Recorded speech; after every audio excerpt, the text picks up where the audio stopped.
Hello, ഞാൻ ദേവി Devda. Welcome to my channel ദേവി ദേവ്മോഹനം. അപ്പോൾ ഇന്നും ഞാൻ ട്വിൻ ഫ്ലെയിംസിനെ കുറിച്ച് ഒരു വീഡിയോ ആയിട്ടാണ് വന്നേക്കുന്നത്. പറഞ്ഞു, ട്വിൻ ഫ്ലെയിംസ് ഒരു സോൾ സ്പ്ലിറ്റായി 2 പേരിൽ ജനിക്കുന്നതാണ്, ഒരു ഡബിൾ ഇൻകാർണേഷനാണ്. അപ്പോൾ ഇതിലാദ്യം അവേക്കൻഡ് ആകുന്ന ആളിന് ചേസർ ആകാനൊരു ടെൻഡൻസി കാണും. അവർ മറ്റേ ആളിനെ ചേസ് ചെയ്യുമ്പോൾ എന്താ സംഭവിക്കുന്നതെന്ന് അറിയാം.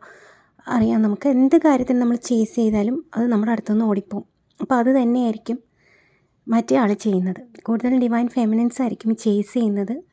ഡിവൈൻ മാസ്കുലിൻ റണ്ണറും ആയിരിക്കും. ജനറലി അങ്ങനെയാണ് കണ്ടുവരുന്നത്. പക്ഷേ ഇത് ഒരു ഇനിഷ്യൽ സ്റ്റേജിലാണ് കൂടുതലും, ആ ഒരു ഒബ്സഷൻ്റെ സ്റ്റേജാണ്. അപ്പോൾ ഒത്തിരി ഒബ്സഷനിലായിരിക്കും ഡിവൈൻ ഫെമിനിൻ. അപ്പോൾ ഡിവൈൻ ഫെമിനിന് ഡിവൈൻ മാസ്കുലിനെ ചേസ് ചെയ്യാനൊരു ടെൻഡൻസി ഉണ്ടാവും. അതുകൊണ്ട് തന്നെ ഡിവൈൻ മാസ്കുലിൻ റൺ ചെയ്തുകൊണ്ടിരിക്കുകയും ചെയ്യും.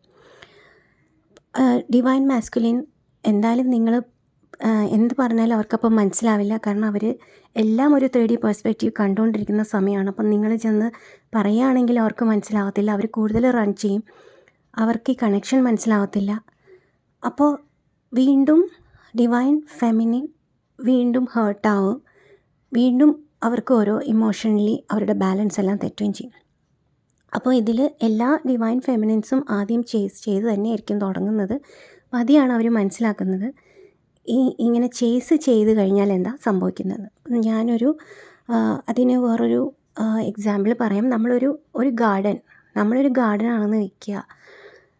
ആ ഗാർഡൻ ബട്ടർഫ്ലൈയെ ചേസ് ചെയ്യുകയല്ല ചെയ്യുന്നത്, ബട്ടർഫ്ലൈയെ അട്രാക്റ്റ് ചെയ്യുകയാണ് ചെയ്യേണ്ടത്. അപ്പോൾ നിങ്ങളൊരു ഗാർഡൻ ആണെന്ന് ചിന്തിക്കുക. അപ്പോൾ നിങ്ങളെന്താ ചെയ്യേണ്ടത്? നിങ്ങളെ ഏറ്റവും മനോഹരമാക്കി നിങ്ങളുടെ ബെസ്റ്റ് വേർഷനിൽ കൊണ്ടുവരികയാണ് വേണ്ടത്. അതായത് നമുക്ക് ഷാഡോ വർക്ക്, ഇന്നർ വർക്ക് എല്ലാം ചെയ്യണം. ഷാഡോ വർക്കിൽ നമ്മുടെ ഷാഡോ സൈഡ് നമുക്ക് മനസ്സിലാവും. എന്തൊക്കെയാണ് നമ്മുടെ ഷാഡോ സൈഡെന്ന് മനസ്സിലാവും. നമുക്കുള്ള എന്തൊക്കെ ഫ്ലോസാണ് നമുക്കുള്ളതെന്ന് മനസ്സിലാവും. നമുക്ക് ഫിയർ, ഡൗട്ട്, അങ്ങനെ ഈ ഓരോ സംഭവങ്ങളെ നമ്മളൊരു വീഡ്സ് ആയിട്ട് വിചാരിക്കുക. കള, ഇതെല്ലാം നമ്മൾ പതിയെ എലിമിനേറ്റ് ചെയ്യുക. അതിനിടയിൽ കൂടെ നമ്മുടെ ഇന്നർ വർക്ക് ചെയ്യുക. നമുക്ക് എന്തൊക്കെയാണ് ആവശ്യം, നമുക്ക് എൻഹാൻസ് ചെയ്തെടുക്കേണ്ട നമ്മുടെ ക്വാളിറ്റീസ് എന്താണ്, നമുക്ക് എന്തൊക്കെ ക്വാളിറ്റീസ് ഉണ്ട്. അത് ഇൻറ്റ്യൂറ്റീവ് ആയിരിക്കും ഓൾറെഡി തന്നെ എല്ലാ ഡിവൈൻ ഫെമിനിൻസും. അപ്പോൾ ആ ഒരു കാര്യങ്ങൾ അവർക്കുള്ള ഒരുപാട് സൈക്കിക് പവേഴ്സ് ഉണ്ടായിരിക്കും. ഇതെല്ലാം നമ്മൾ എങ്ങനെയാണ് ഇംപ്രൂവ് ചെയ്ത് കൊണ്ടുവരേണ്ടതെന്ന് നോക്കി അതെല്ലാം ചെയ്യുക. വേണ്ടാത്തത് എലിമിനേറ്റ് ചെയ്ത് കളയുക. എന്നിട്ട് നമ്മൾ ആ ഗാർഡനിൽ പുതിയ പൂക്കൾ കൊണ്ട് വയ്ക്കുന്ന നമുക്ക് പുതിയ കാര്യങ്ങൾ പഠിക്കുക. പുതിയ ഹീലിംഗ് മൊഡാലിറ്റീസ് പഠിക്കുക. എന്താണ് നമുക്ക് സ്പിരിച്വലി നമുക്ക് എന്തൊക്കെ പഠിക്കാം. നമുക്ക് എല്ലാം കൂടെ നമുക്ക് തോന്നാത്ത, നമ്മൾ ഒരു കോളിംഗ് ഇല്ലാത്ത എല്ലാം പഠിക്കണം എന്ന് ഞാൻ പറയില്ല. നമുക്കൊരു കോളിംഗ് വരും. ഇപ്പോൾ ഒരാൾ പറയുകയാണ് ഇത് പഠിച്ചാൽ നല്ലതാണ്, പക്ഷേ നമ്മൾക്കത് പഠിക്കാൻ ഒരു തോന്നുന്നില്ല. അങ്ങനെയാണെങ്കിൽ അത് പഠിക്കേണ്ട ആവശ്യമില്ല. കാരണം നമുക്ക് ആ കോളിംഗ് ഇല്ല. അങ്ങനെ പലതിലും അങ്ങനെ വരാറുണ്ട്. നമ്മൾ മറ്റുള്ളവർ പറയുന്നത് കേട്ട് പഠിക്കേണ്ട ആവശ്യമില്ല. നമുക്ക് തോന്നുന്നു നമ്മുടെ സോളിനത് ആവശ്യമാണെങ്കിൽ നമ്മളത് പഠിക്കുക. എന്നിട്ട് അപ്പോൾ ആ ഗാർഡൻ എന്താവും, വീഡ്സ് എല്ലാം മാറി ഉള്ള ചെടികളെല്ലാം വളരെ നന്നായിട്ട് കെയർ ചെയ്ത് അതെല്ലാം നന്നായിട്ട് പൂവിട്ട് പുതിയ ചെടികളെല്ലാം കൊണ്ടുവച്ച് അതും നല്ല ഭംഗിയും മനോഹരമായി വളരുമ്പോൾ എന്താ സംഭവിക്കുന്നത്, നമ്മൾ നമ്മുടെ ബെസ്റ്റ് വേർഷനിലെത്തി. ആ ഗാർഡനാണ് നമ്മളെങ്കിൽ നമ്മൾ നമ്മുടെ ഒരു ഏറ്റവും ബ്യൂട്ടിഫുൾ ആയിട്ടുള്ള രീതിയിലെത്തി. അപ്പോഴാണ് നമ്മുടെ ഡിവൈൻ മാസ്കുലിൻ അട്രാക്റ്റഡ് ആയിട്ട് വരുന്നത്. അപ്പോഴേ അവർ വരൂ. കാരണം അവർ നമ്മളെ റിജക്റ്റ് ചെയ്യുമ്പോഴും അബാൻഡൻ ചെയ്യുമ്പോഴൊക്കെ അവരുടെ സോളാണത് ചെയ്യുന്നത്. കാരണം അവരുടെ സോളിന് എന്തായാലും അറിയാം ഇത് എൻ്റെ ഡിവൈൻ ഫെമിനിനാണ്. എൻ്റെ ഡിവൈൻ ഫെമിനിൻ ഇങ്ങനെ സ്നേഹത്തിന് വേണ്ടി യാചിക്കുന്ന ഒരു ബെഗറായിട്ട് നിൽക്കുന്നത് ഡിവൈൻ മാസ്കുലിൻ്റെ സോളിന് ഇഷ്ടമല്ല. അവർക്കറിയാം ട്വിൻ ഫ്ലെയിംസ് എന്ന് പറഞ്ഞാൽ ട്രൂ ട്വിൻ ഫ്ലെയിം ആണെങ്കിൽ അവരൊരു ഡിവൈൻ സോളാണ്. അവരൊരു ഡിവൈൻ ഫെമിനിൻ എനർജിയിലോട്ട് കംപ്ലീറ്റ് ആയിട്ട് വരണം. അവരുടെ ഡിവിനിറ്റി അവർ മനസ്സിലാക്കണം. ആ ഒരു ഗോഡസ് എനർജിയിലോട്ട് വരണം, എംപ്രസ് എനർജിയിലോട്ട് വരണം. അപ്പോൾ ആ ഗോഡസ് പവറിൽ നിൽക്കുന്ന ഡിവൈൻ ഫെമിനിനെ മാത്രമേ ഡിവൈൻ മാസ്കുലിൻ സ്വീകരിക്കൂ. ഒരിക്കലും ആ ഒരു യാചിക്കുന്ന എനർജിയിൽ നിൽക്കുന്നത് ഡിവൈൻ മാസ്കുലിൻ്റെ സോളിന് ഇഷ്ടമല്ല. അപ്പോൾ നിങ്ങൾക്ക് ഡിവൈൻ മാസ്കുലിൻ്റെ അടുത്ത് ദേഷ്യം തോന്നേണ്ട ആവശ്യമില്ല. കാരണം നിങ്ങളൊരു ഡിവൈൻ ഫെമിനിൻ ആണെന്ന് ആര് കാരണമാണ് നിങ്ങൾ മനസ്സിലാക്കിയത്. നിങ്ങൾ ഡിവൈൻ ഫെമിനിൻ എനർജിയിൽ വന്നുകൊണ്ടിരിക്കുന്നത് ആര് കാരണമാണ്? അതെല്ലാം നിങ്ങളുടെ ഡിവൈൻ മാസ്കുലിൻ കാരണമാണ്. അപ്പോൾ നിങ്ങൾ നിങ്ങളുടെ ബെസ്റ്റ് വേർഷനിൽ എത്തിക്കുന്നത് ആരാണ്?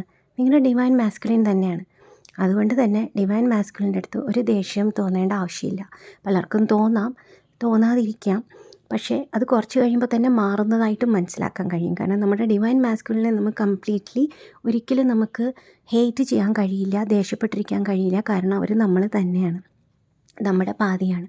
അതുകൊണ്ട് തന്നെ നമ്മൾ അവർക്ക് അൺകണ്ടീഷണൽ ലവാണ് കൊടുക്കേണ്ടത്. എന്നിട്ട് നമ്മൾ നമ്മളിലോട്ട് ഫോക്കസ് ചെയ്യുക, നമ്മുടെ ബെസ്റ്റ് വേർഷൻ ആവുക. അതാണ് അവർക്കിഷ്ടം. അല്ലാതെ അവരെ ചേസ് ചെയ്യുന്നതല്ല. നമ്മൾ പതിയെ മനസ്സിലാക്കും. നമ്മൾ ആദ്യം എത്ര പറഞ്ഞു കൊടുത്താലും ആരാണെങ്കിലും ഡിവൈൻ ഫെമിനിൻ ആണെങ്കിൽ അവരാദ്യം ആ ചേസിങ് എനർജിയിൽ തന്നെ ആയിരിക്കും. അവർക്ക് പതുക്കെ അത് മനസ്സിലാക്കി വരും. അവർ ഇതിൽ കാര്യമില്ല, ഞാൻ ചേസ് ചെയ്തിട്ട് കാര്യമില്ല എന്ന്. പതിയെ നമ്മൾ ഒരുപാട് ഹീലിങ്സ് ചെയ്തുകൊണ്ട് മുന്നോട്ട് പോകും തോറും ചേസിങ് എനർജിയിൽ നിന്ന് നമ്മൾ ഓട്ടോമാറ്റിക്കലി മാറും. നമ്മളിതെല്ലാം വളരെ നമ്മൾ ഇന്ന് തൊട്ട് ഞാൻ ചേസ് ചെയ്യില്ല ഇങ്ങനെ പറഞ്ഞ് നമുക്ക് ഇരിക്കാം. പക്ഷേ അതല്ല സംഭവം. നമ്മൾ ഹീലിംഗ് കിട്ടി നമ്മൾ ആ ഓരോ ഫേസ് കഴിഞ്ഞ് അസെൻഷൻ്റെ ഓരോ ഫേസും കടന്ന് പോകുമ്പോഴാണ് നമ്മളത് മനസ്സിലാക്കി നമ്മൾ ആ ചേസിങ്ങിൽ നിന്ന് മാറുന്നത്. പക്ഷേ ചില സമയം മിസ്സിങ് എനർജി ഉണ്ടാവാം, ഒരുപാടുണ്ടാവാം മിസ്സിങ് എനർജി.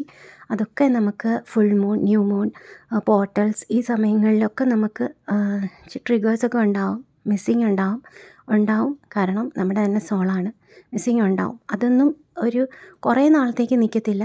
നമ്മൾ ഹീൽ ചെയ്ത് വരുമ്പോൾ നമുക്ക് ആ മിസ്സിങ് എനർജി മാറും. അതിന് ഒരുപാട് ഹീലിങ്സ് ഉണ്ട്. നമ്മൾ ഹീലിങ്സ് ചെയ്ത് നമ്മുടെ ഡിവൈൻ മാസ്കുലിൻ എനർജി നമ്മളിൽ തന്നെ ഉണരുമ്പോൾ നമ്മുടെ ഡിവൈൻ മാസ്കുലിൻ എനർജി നമ്മളിൽ തന്നെ ഡിവൈൻ മാസ്കുലിൻ എനർജിയും ഡിവൈൻ ഫെമിനിൻ എനർജിയും ഉണ്ട്. അപ്പോൾ അത് രണ്ടും ബാലൻസ് ആകുമ്പോൾ തന്നെ മിസ്സിങ് എനർജി നമുക്കൊന്ന് കുറഞ്ഞു കിട്ടും. അപ്പോൾ അങ്ങനെ ഒരുപാട് ഹീലിങ്സ് ഉണ്ട്. ആ ഹീലിങ്സ് എല്ലാം ചെയ്ത് വരുമ്പോൾ മാത്രമേ നമ്മൾ ആ കംപ്ലീറ്റ്ലി ആ ഒരു ഗോഡസ് എനർജിയിലോട്ട് എത്തിപ്പെടത്തുള്ളൂ. അങ്ങനെ നമ്മൾ എത്തിപ്പെടുമ്പോൾ മാത്രമേ നമ്മുടെ ഡിവൈൻ മാസ്കുലിൻ നമ്മളടുത്ത് അട്രാക്റ്റഡായി വരികയും യൂണിയൻ ഉണ്ടാവുകയും ചെയ്യുള്ളൂ. ആ ഹീലിംഗ് എന്ന് പറഞ്ഞാൽ വളരെ പെട്ടെന്ന് നടക്കുന്ന ഒരു കാര്യമല്ല, അതൊരു പ്രോസസ്സാണ്. അത് ഏത് ഫേസിൽ എന്ത് വേണം എന്നുള്ളത് യൂണിവേഴ്സ് നമ്മളെ ഗൈഡ് ചെയ്യും. നമ്മൾ അതിനനുസരിച്ച് പോവുകയും ചെയ്യും. Thank you so much. Stay blessed.